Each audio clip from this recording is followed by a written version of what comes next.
Hello, everybody, and welcome to the Goals Don't Work conversation. Who here loves to set goals? Or maybe you don't like to set goals. Maybe you call them intentions, or as I like to call them, outcomes. Today, I bring to you a special guest, Tom Ginn, and he's going to talk about why goals don't work and also the 4 fundamental keys to achieving higher levels of success. Something that we all want, right? We want that success. Sometimes there's some fear around that, but we're going to get into this juicy conversation in just a couple of minutes. So, Tom is a successful entrepreneur, coach, and keynote speaker. Tom is certified as the Thinking into Results consultant and master facilitator working with Proctor Gallagher Institute and a John Maxwell trained coach. He's also completed the Financial Coach Master Series through Dave Ramsey Solutions. Tom is straightforward, as you will soon find out, no nonsense approach as he helps people in getting unstuck. And I'm going to bring Tom Ginn onto this live stream. Hello, Tom, and welcome. Well, good afternoon, Nikki. This is an honor. I'm excited for you, nervous for myself. And a lot of people say, well, gee, why are you nervous? Well, it's part of our nature to be nervous. But I'm excited to be your guest today. So, absolutely. Thank you. You're my first guest in this platform. So I am super excited that I get to go through this experience with you. Well, life is a learning experience, so we'll have fun with it. We absolutely will. And I love the topic of goals. And I know we've collaborated on several different projects around the topic of goals and success. So I always love having this conversation with you. And why don't we start by you sharing a little bit about you and your why and what drives you? Okay. Well, first of all, I live here in Wisconsin, just west of Milwaukee, in a community called Oconomowoc. I've been in Wisconsin some 25 years. Born and raised in California, traveled around the country in different places, doing different things in my businesses or leading some other company sales teams through the last 20 some years. But I'm here in Wisconsin with my wife, Kathleen. And today, what I like to do is, before we get into the 4 fundamentals I like to bring attention to, just through awareness, a little bit about my story. I think when you hear people's stories, then you can see they've gone through a journey, maybe it could be similar to yours, the challenge that we have. And I got into the personal development industry through the financial services industry and kept seeing behaviors coming up and people not succeeding. And I started searching out why people are struggling in that area of finances and money. And I searched out Bob Proctor. I want to dedicate this to Bob Proctor. He's been my greatest influencer. He passed on February 4th, personal mentor of mine. And just want to give him the credit for opening up my heart and my mind for my true purpose and why. But I'll just start with this. Is this okay, Nikki? I'll just start with my why a little bit. Absolutely. Yes. See, my why goes, this story is this way. We as children, we are influenced early on by the environment we're brought up in. See, my parents were both born in the Depression era. My stepfather married my mother, and she had 4 children. And so he took on that obligation, and I commend that commitment to what he did to take on a family of 4 that are not his blood. But growing up, I always used to hear the conversation around money. We can't do it. We don't have enough money. Money was always a negative topic. Money was, we are destined to struggle. I mean, those were the types of conversations. And as a young person, we absorb that information. And what really impacted me was that one time my mother would, as a child, in a small house, the conversations can be heard. They weren't fighting, but they were communicating at an emotional level. Okay. My mother wanted to do something. And my stepfather says, we just don't have the money. We just can't do it. You're just going to have to continue moving up, dealing with the circumstance the way you have been doing it. And he made this comment. One of the reasons I married you is make sure your 4 children had a roof over their head, clothes on their back, and food on the table. Now, I was probably 5 or 6 years old at that time. And as a young person, we don't have any ability to decipher all that information, what it really meant, but I owned it. I thought I was the reason my mother couldn't get what she wanted, that I was the reason for lack in our family. And I harbored that at a subconscious level, never realized it till later in life that was an underlying dark shadow or theme. And I had goals and dreams as a young person. I have 2 learning disabilities, autodyslexia, which means if you were to give me your phone number or your email and ask me to write it down, I may have to ask you 4 or 5 times because it doesn't translate. I hear it, I can see it, but it doesn't come out on the paper or the blackboard or my typing, whatever the case may be. And I'm ADHD. Keeping focused and on any one thing long enough was a challenge. And these are stories that formed me early on that kept me stuck in life. I remember my most terrifying thing for me to do was when I was in grammar school was to be called to the blackboard to do a problem or write out a sentence. And it just terrified me. And so my teacher would call me up and says, Tommy, why don't you dissect that sentence or do the problem, whatever the case may be. And I would freeze, totally freeze. And this was an ongoing thing, is I knew the answer. I couldn't write it up on the board. And I just got stuck. And this was an ongoing thing. And one day, my teacher, through her own frustration going through this, she made this comment. Tommy, are you stupid or something? Now, out of her own frustrations, and in her heart, I know she didn't mean it, but as a young person, and my classmates chuckled and all that, and it just reaffirmed maybe I wasn't as smart as the rest of the kids. And so I harbored that at a subconscious level, not really knowing how it was going to impact me. One of my greatest dreams was to be a football coach. I was a talented football player, is nationally recruited throughout the United States. My dream school to play at was Notre Dame. I had recruiting offers from all these universities, but something happened in my junior year. I hurt my neck. So I came back in my senior year, struggled with that, still performed, but now it was damaged goods. So all the scholarship offers started disappearing. And because of the environment that I grew up in, my parents didn't have money. So it says, I guess I'm not going to go to college because I don't have the money. We don't have the resources. But the underlying thing is I didn't believe I was smart enough to go on the academics. And so I resigned myself in not pursuing my goal and dream. And that left a lot of regret, sorrow, and hurt and frustration.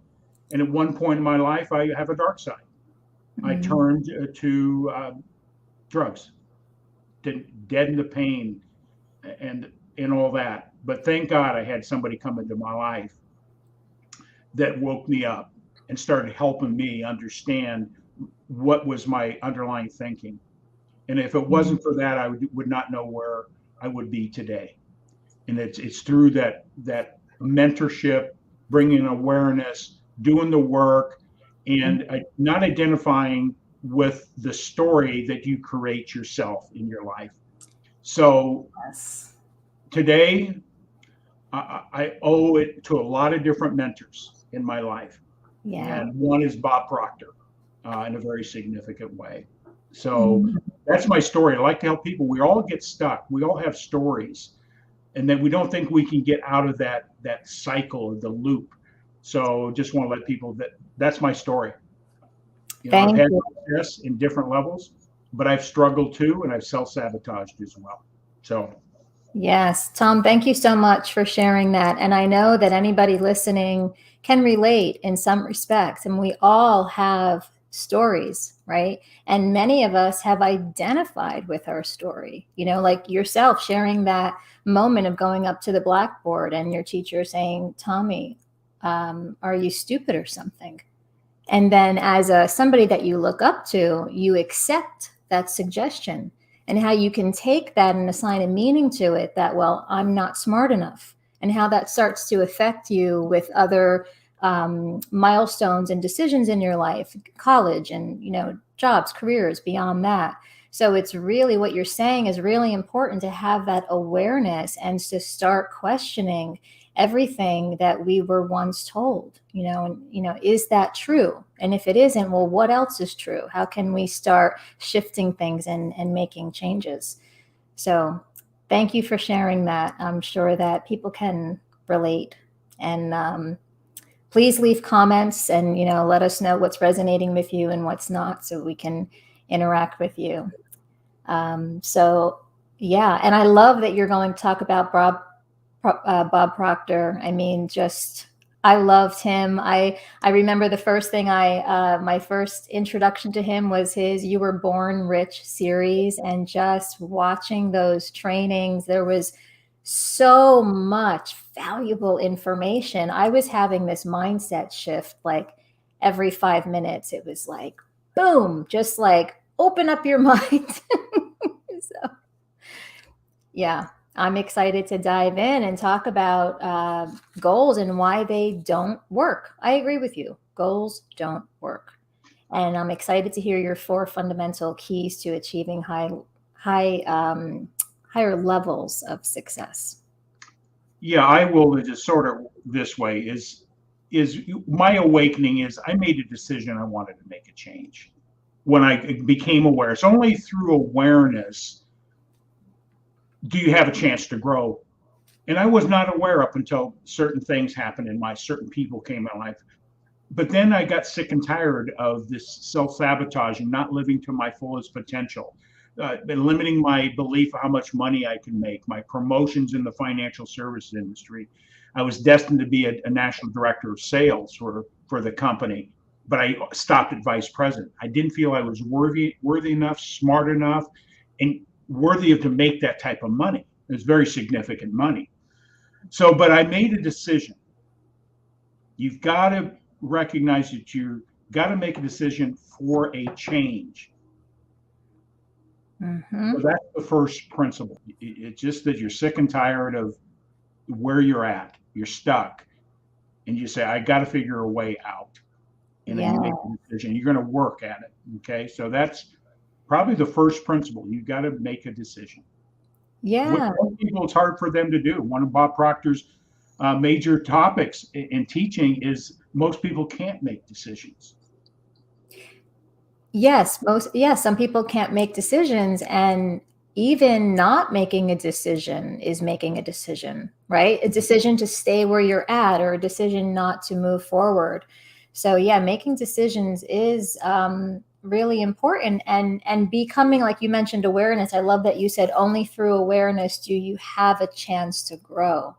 That's great. I love it. And I think, looking at, I am making decisions. Am I making empowering ones, or am I making ones that limit me and that kind of stunt myself? Yeah, everything is a decision. Right now, people are making decisions whether accepting or rejecting the information. We're always making a decision um, on everything that's put in front of us, Right. and the action that we take is directly related to the decision, Mm-hmm. and you will always get a result. That's right. By law, you always get some sort of result, positive and or negative, based on that decision. Exactly. Yes. Okay. So awesome. So we've got make a decision. Good. What's the next principle? Discipline. Discipline. Mm-hmm. And being an athlete created good discipline me for early on in my life. So discipline is an area that in my years of coaching now is that I ask people, well, how would you rate your discipline? 1 being very little, 10 being I'm really disciplined. And most people come, I'm a 7 or 8. But guess what I find out? That most people fall at the 1 or 0 in discipline. The ability to stay on task until the job is completed, whatever we want to categorize that. Mm-hmm. Discipline has 2 sides of it. Doing the hard work consistently, what it takes to make the change, is painful. Discipline comes with pain. But not being disciplined provides a different set of circumstances of pain. So you have a choice of what pain are you going to take, because many times people just focus on the pain, don't focus on the outcome that they're seeking. Mm-hmm. So discipline has pain involved with it. It takes work. It takes a decision and a commitment on top of it. I could have listed a whole bunch of principles, but discipline. I think it's one of the weakest areas that of all the things I coach on, and I think Bob's Proctor's program is 12-module program, doing the same lesson over and over and over again, twice a day for 2 weeks straight, doing the same thing over and over again, answering the questions and getting greater insight without interruption, without breaking, is the greatest lesson Bob ever taught me what real discipline is. In 6 months, I never missed a day studying the lessons. Wow. Never missed a day, twice a day for 6 months. And I had all the reasons that we're going on vacation, I'll start later, we got Christmas coming up, we got this, we got that. But the discipline is an area that if people would just understand the power of discipline by itself, could change everything. Mm-hmm. And it's a weakness. And I'm still not as disciplined as I want to be or capable of being. And I work at it daily. I work at it, discipline. Yeah, I could say the same. I could use to be more disciplined, with certain things like working out and getting to the gym, and instead of coming up with excuses that I had a busy day with packed meetings and, but I think, yeah, like you said, it's being aware and being intentional, right, about what you want to commit to.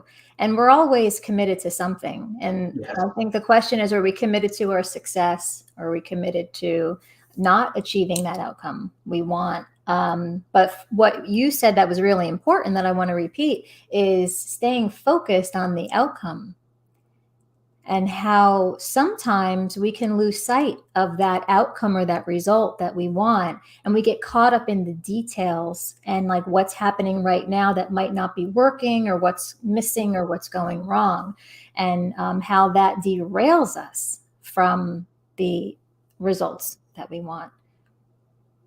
Absolutely. Great point and clarity on that as well. So yeah, so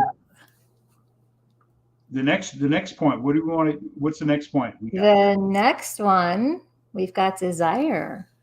Desire.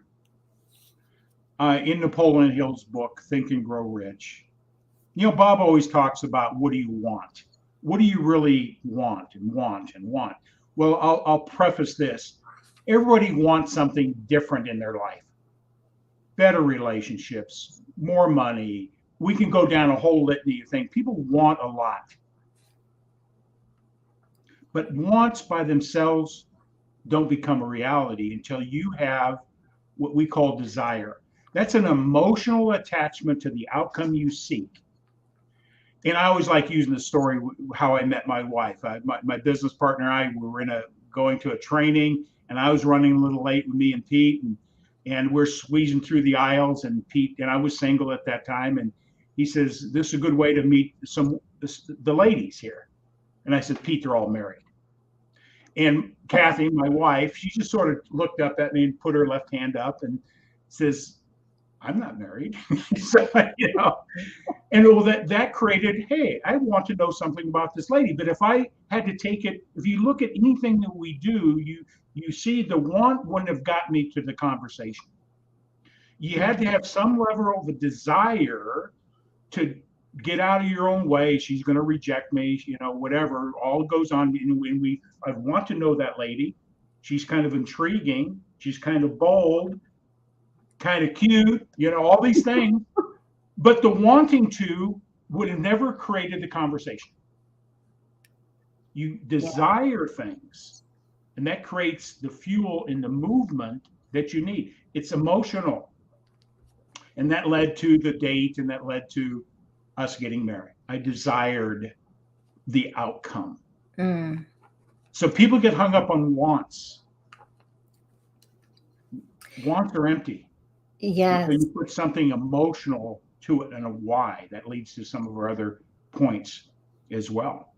So yes, it makes perfect sense. And I want to say how valuable that is, what you just said, Tom, about that need to having that desire, that wanting something isn't enough, right? And oftentimes when we want something, we also bring to our attention what we don't have, right? And so there's a mixed energy there. And like you said, emotions really fuel everything. So I love what you said about you need the desire to create fuel and movement. And I think when people become aware of that, because that's something that we need to be aware of, right? What do I desire? And how can I start feeling that right now? What about that excites me? What about that outcome? What does it look like, sound like, feel like? And can I get all those emotions in me right now? Exactly. You said it perfect.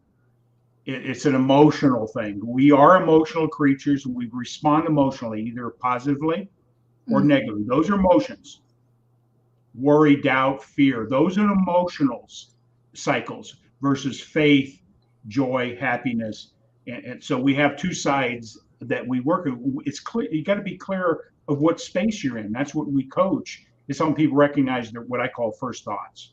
If they're positive, negative. What emotional state are you in on anything that comes there? So desire. You got to have a why. Why do you want? Let's talk business, right? Why do you want to have a successful business generating? Now, if you don't believe you're worthy of $1.2 million, like Bob Proctor said, he looked at my business plan, knew what the most I've ever made, talking to me, and he knew my belief system and my self-vision wasn't going to support 1.2 million a year business plan. And he was right. Because that's how I was programmed. I wasn't worthy, I wasn't smart enough, I wasn't capable enough. We limit ourselves in anything. So why do you want to have, you fill in the blanks. What is the why? What is the emotion? What is it going to feel like? What is it going to look like, taste, touch, whatever's involved, the senses that we respond to. You got to have a why. Not just I want to make $1 million. Why do you want to make $1 million? What are you going to use $1 million for? What you can contribute to your family, yourself, your community? It goes beyond just a number. Your why is so important. I'm a big Simon Sinek guy. Yeah. Yes. Yeah. In business, people don't care what you do and how you do it. They really care about why you do what you do. Absolutely. And then that's go ahead. Yeah, go ahead. It's, it leads to purpose. Right. It leads to purpose. These things all tie together. There's many different words, but some are more impactful, more depth, more emotions are tied to them. But what's your purpose in life? why are you walking this earth? I believe everybody has a gift and a genius that can take to the world. When you get clear on that, man, life is exciting. Yes. Man, it's exciting. People say, Tom, how do you stay up all the time? Because I have a purpose. I have a why. I have a mission. I have a vision. Personally, relationship wise, business wise, that stirs me up at a positive level. Now, does it scare me? Do I get doubtful, worrisome, and all that stuff? Yes.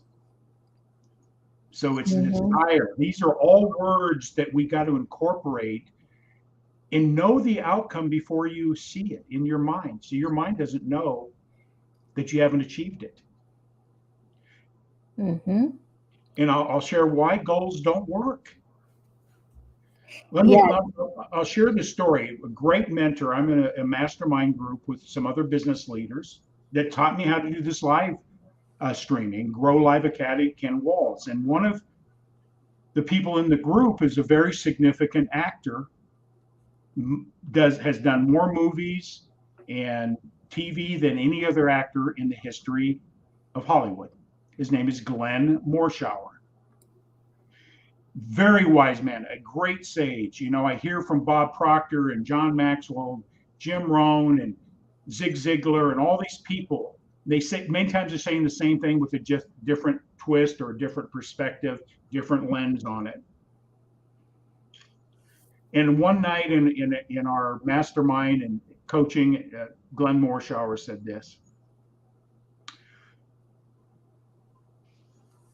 you don't have a goal to become successful. You don't have a goal to become more loving. You don't have a goal for prosperity. It's your nature. It is already, it's our nature to achieve. It's our nature to grow. So you don't, when you have a goal, you have this goal, this vision, that the outcome that you seek. And when you set a goal, you're telling yourself in conflict that you don't have it. Yeah. Think about that for a moment. It's in contrary to a vision and an outcome that you see. This is what the great masters do. You see it before you obtain it. But if you set goals to get there, it's telling you you don't have what it takes to get it. It's in conflict. Goals should be looked at processes as steps, the things to learn to get to the destination. If I want to drive my car across the United States, I got to have a map, right? I got to know the route I'm going to take, right? I got to have gas. Those are processes. The goal is already established. There's no doubt that you're going to get from New York City to San Diego. You already know it. It's clear. It's vision. But if you got to know where you're going, and then the process. Oh, I want to become a real estate person. Well, I don't have a license. Well, that's just a step in the way. So what he was saying is, it's your nature to be whatever it is. It's within you already. You own it now. And when you go to that space, through awareness, the things that you will need to get to the end result of the journey that you're on, they're already there. The people, the opportunities, but we're just blind, because we're trying to figure out how. In one of my lessons that Bob teaches, you got that big, Bob talks about the big, scary goal, something we have 3 types of goals. Something you've already done before, something you know you can do, and then that big, scary things you've never done, a place you've never been before. It excites you and scares you at the same time. Right. And where was I going to go with that? Yeah, no, do you mind if I interject? That you've just said so many like golden nuggets. I just want to say a few that I heard. It's within you already, right? That's something to remember. I think people, even myself, I could speak for, sometimes forget that, because we get so focused on the doubting right? The doubting in ourselves, the doubting in our capabilities, and almost pre-paving failure sometimes. Like, well, what if this happens? And what if that? And if you follow the teachings of Abraham, it's like, well, we what if things down instead of what ifing them up. But what if it does work out? What if I have the next best idea? And going into that positive. So that was one of the things. You have it, it's already within you. And it made me think of like when, you see a baby, right? How much potential, how fast they learn. I have a nephew right now and he's 4 months old, and every week he's making a leap and he's learning something new. And I'm like, oh my God, he's growing right before my eyes. And that never leaves us. We just forget about that potential that's in us. We're magnificent, right? We've got so much inside of us. So I'm glad you bring that up, because I want everybody to remember you've always had it in you. And when you know your outcome, like Tom said, and you can see it, it's like when you're driving in the car, you gave the analogy of the GPS. You put your destination in, right? And then you just start driving and you follow the directions. You don't say to yourself, oh, what if I don't make it there? I don't know. I just don't know if I'm going to arrive. We don't do that. We put it in, we expect I'll be there in 30 minutes or whatever the GPS says. Yeah. But with our goals, sometimes those emotions get in the way and they cloud our judgment. And like you brought up the programs that we have from our past and how they limit us. So it's almost like a remembering and even an unlearning of that old stuff that doesn't serve us. Yeah. In going to that, goals don't work again. The vision, the purpose, something you've never done before, never been down that path. It's outside of anything you've ever experienced. But in your heart you want it and you desire it. You can see it, and it's you close your eyes, so your mind can hold pictures, and you can close your eyes and you can see that result that you want, and you're emotionally attached to it. But when you start forming it, and this is where people have a trouble, they start writing things, and the first thing comes up, and if the first question that comes up, if I hear out of one of my clients, and is if you ask the question how, you're destined to fail, because your subconscious has already got the plan. It's comfort level, it's programmed. Tom, you're good. See, you may not be good in the sense of what you want, but your subconscious doesn't know hot, cold, good, bad. It just knows what it's been programmed, and it says you're good. We're fine.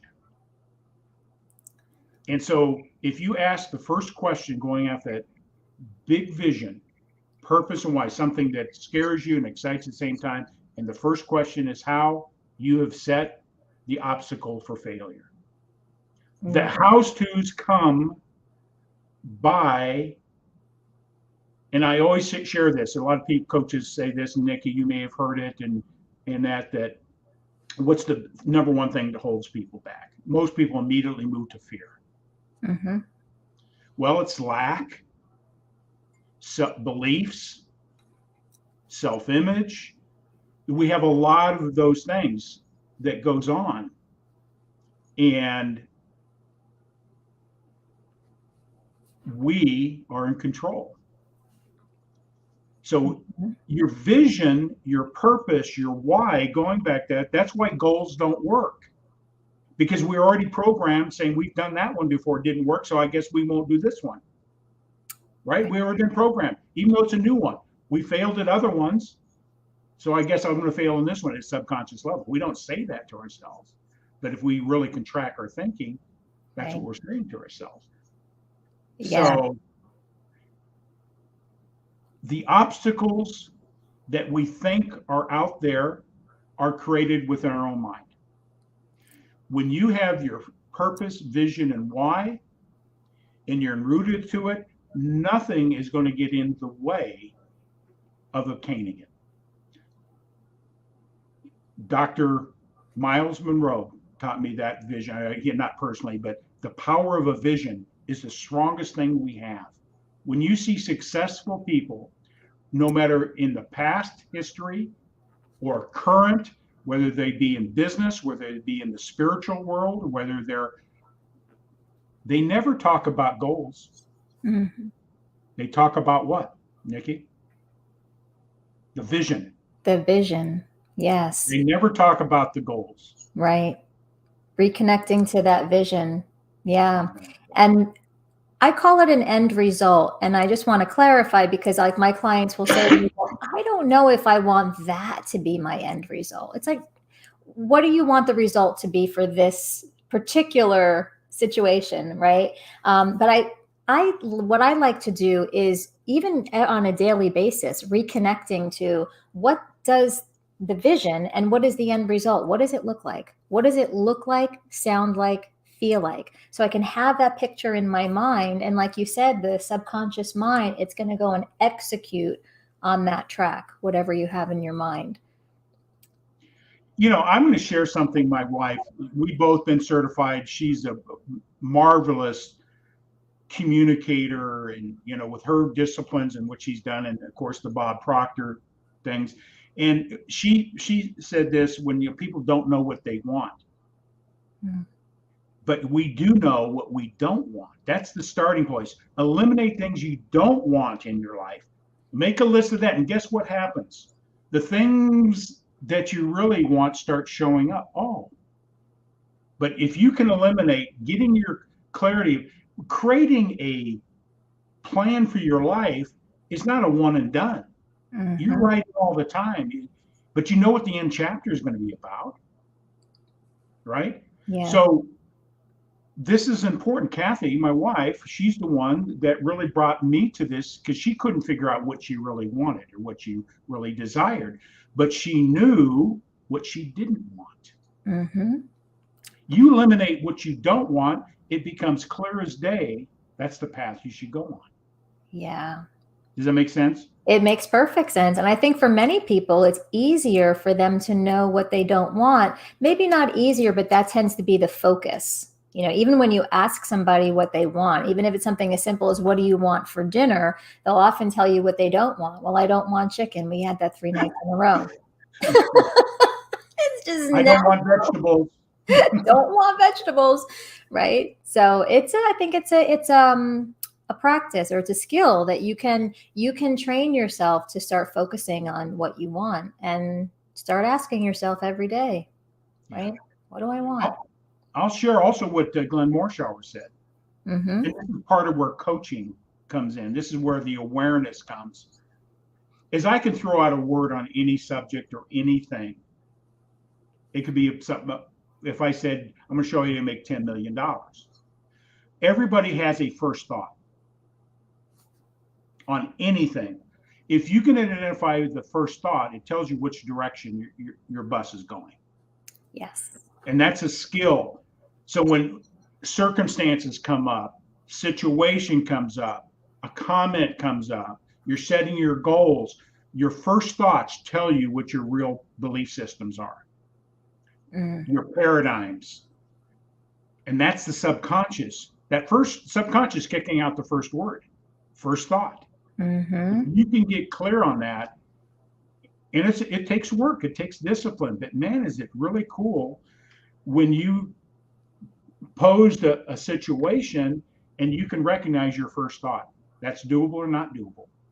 I can do it or not do it. That's corny or not corny. Whatever. We all have a first thought. I love that. Yes. That's Glenn Morshower. Yeah. Catch your first thought. And that's something you could, I'm sure, tune yourself into noticing that very first thought, what it is. And then, like you said, which track you're headed down based on that first thought. Yeah. Mm-hmm. Good and stuff. I want to give tribute to Bob Proctor.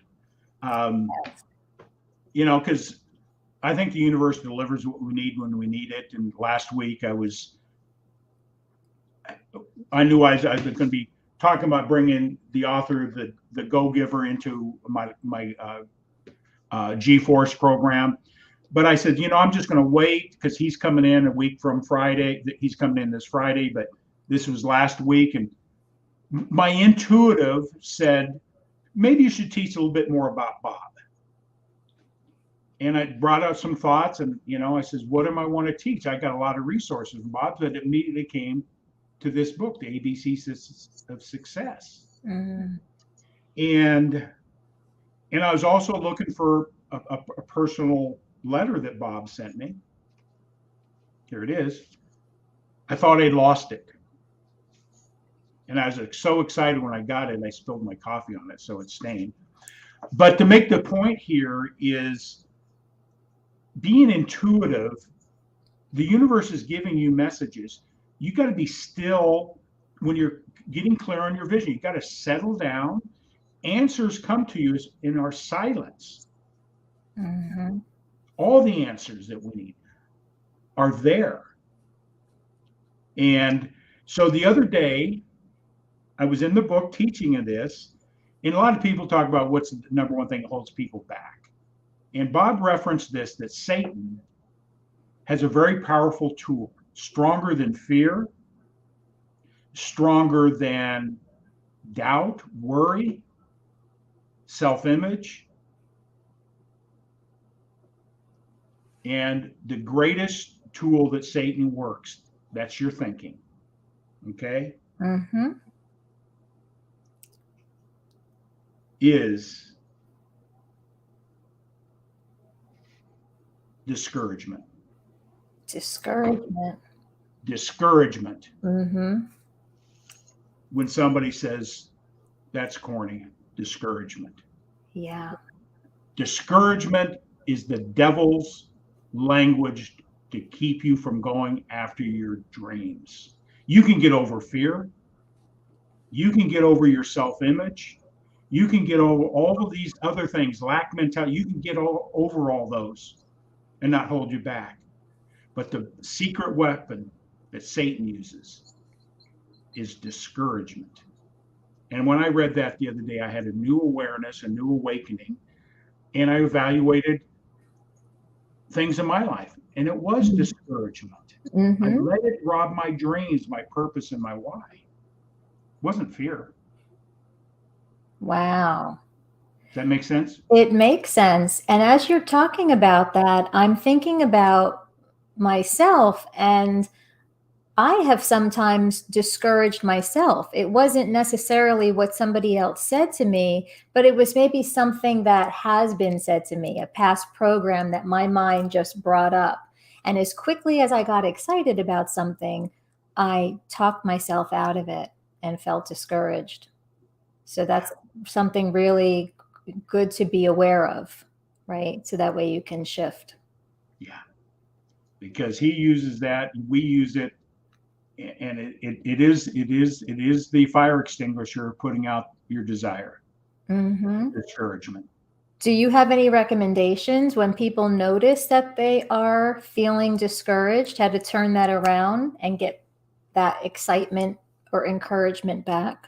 There's disciplines that you need to learn. Is number one, have your goals written out like a manuscript. It shouldn't be, I want to make X and I want to this and this and this and this, bullet points. It should be written like when you read a good novel, you're reading it. Can you see yourself running through the fields of daisies? Can you sense the smell when the author is describing something? Your vision of yourself should be as clear as a manuscript. Clear as an artistic painting. It's got to be clear and concise. Can't be vague.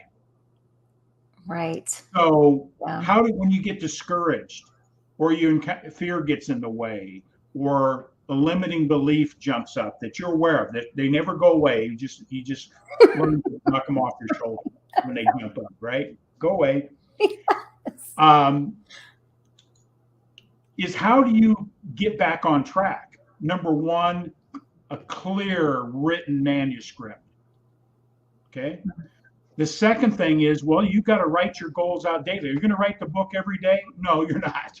But you're going to take something very purposeful for you that is intimately that you need to move to and through, whatever it is. And you write the first thing you get up, you do your gratitude, you should have a routine of quiet and solitude, no negativity, no phones, no computers, no TV, no radio, no nothing. and you have a quiet time and you write that goal out. I'm so happy and grateful now that I'm earning a minimum of $100,000 a month from multiple sources of income. And people are seeking me out for the value I bring to them. Okay. So you get very clear, and it could be just 1 or 2 sentences. So you write that out. It reaffirms you emotionally to your day and your mission and your purpose. So you write your goals out 3 times a day. Nikki, would you think when would be the second time you write your goals out? Say that again. Say that again. So you do it the first time in the day. When's the second time you'd write your goals out? What would you think? Well, I would say midday. That's what I would say. That's the typical. You know, do it in the morning, do it midday, and do it at the end of the day.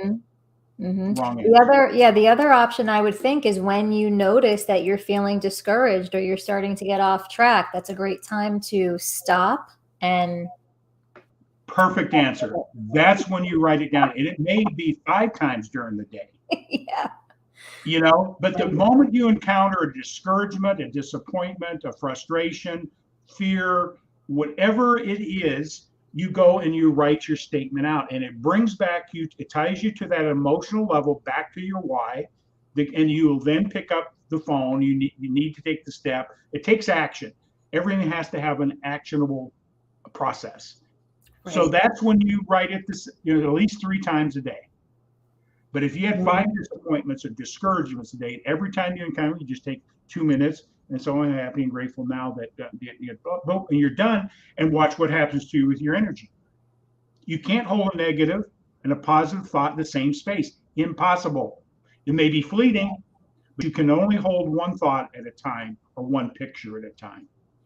And then at the end of the day, this is why you should train my salespeople. You end your day with something positive.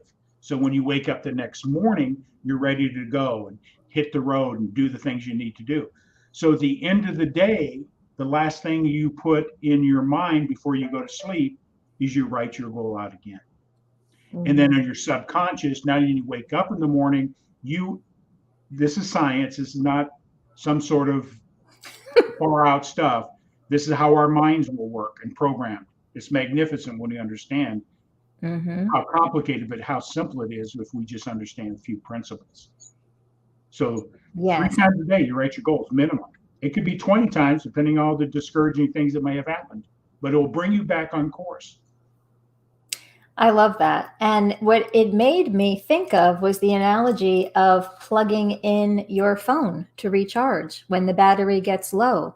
Sometimes if you get discouraged or you get off track, you just need to plug in. And one way you can do that is to write out your goal, reconnect to it, get that picture of what is that end result? What's that outcome that I want? You know, what does it look like, sound like, feel like?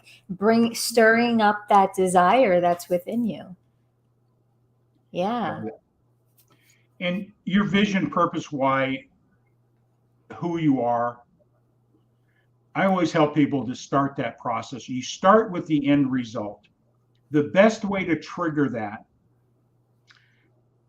is write your eulogy. What would they remember Nikki for in her life? What would they remember me for in my life? What difference did I make in people's lives? And a coach and a mentor that he says that's where you help people get clear. Have them write, what do they want to leave that legacy, that vision of who they were to their family, their friends, their work associates. Oh, Tom was a gas. It was great going to the football game. Is that really meaningful in life? It could be fun, and happiness is part of that. He's a joyful, happy guy. But what is it that you want that legacy to leave for your family, your friends, your community? And that helps you get clear on your purpose, vision, and why. Does that make sense? It absolutely does. And I've done that exercise of writing out my eulogy, and it also helps to get you out of the weeds, so to speak. Yep. To get you out of all the little details when we can get stuck on worrying about things that don't really matter. It helps you to reconnect to that bigger vision. So that's great. Yeah, so that's why goals don't work by themselves. That's right. Exactly. You gave us some really great, and I'll just recap for everybody, make a decision, right? And make that, while you're making a decision, make it an empowering one that supports what you want, where your focus is on what you want to achieve.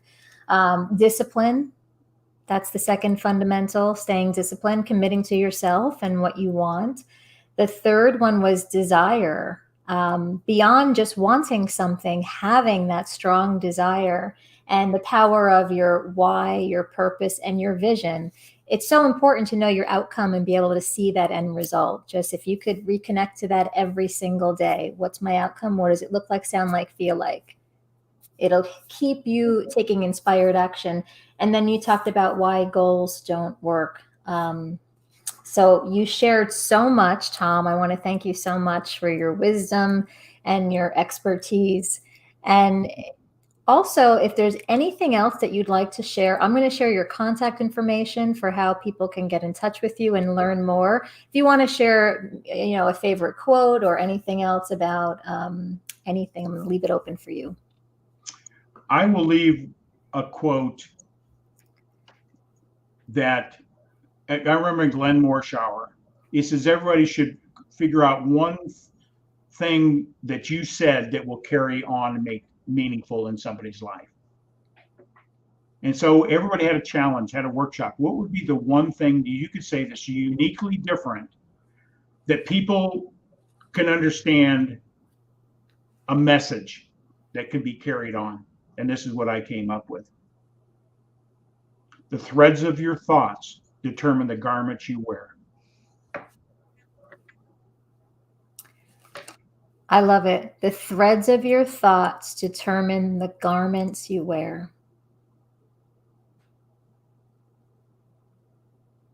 It goes back to knowing those first thoughts, right? Being aware of them, and then the thoughts that follow after that, making up your programming. Your thoughts could create a garment of burlap, or your thoughts can give you a garment of silk. Choose the silk. Exactly. It's something we're in control of, right? While we cannot control much of what is outside of us, we do have control over the thoughts we choose to pay attention to, right? And our focus, where we place our focus.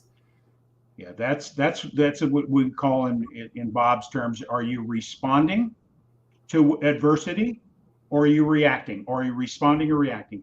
Two different things. And most people react subconsciously. You don't even know why they move in that direction at a subconscious level. Right. Yeah. And we all do it, even with having this awareness, there's still things that happen and we just react oftentimes in ways that we really wish we didn't, right? One thing I like to do, even for myself, and I'll tell clients, is go to gratitude. And you mentioned gratitude before as well. And like you said, we can't hold two different thoughts simultaneously. So while you're going to gratitude and focusing on what you appreciate and how that feels, that you can't go into anything negative in that moment. Yeah. And I'll close with this, is that my program called G-Force stands for gratitude. Gratitude, I believe, is what I call the mortar between the bricks of life. And I have you written that, I've been studying out of this little book, Gratitude Works, by Robert E. Emmons, Emmons. And I believe no matter what's happening today, this moment, go to a space of gratitude, changes everything. It's how we take this moment, no matter what has ever happened in the past, you can learn from it and all that good, but you can't stay there. Be grateful for this moment because it's all that you have. Mm-hmm. It has everything at this moment. It's all that you have. And it can be gone like that. Cherish it no matter what's going on around you. Just had a loss of a loved one. Yeah, that's tough. That's a hard place to go. But go to gratitude. In this book, it talks about how do you use gratitude in the most places that we don't want to even think about, the loss of a loved one, Mm-hmm. a child, a spouse, a mother or father. I've gone through that, and what got me through dealing with those losses was gratitude. Yeah. So powerful word. It's a power. I was going to say it's a powerful energy. Yeah. Go to gratitude.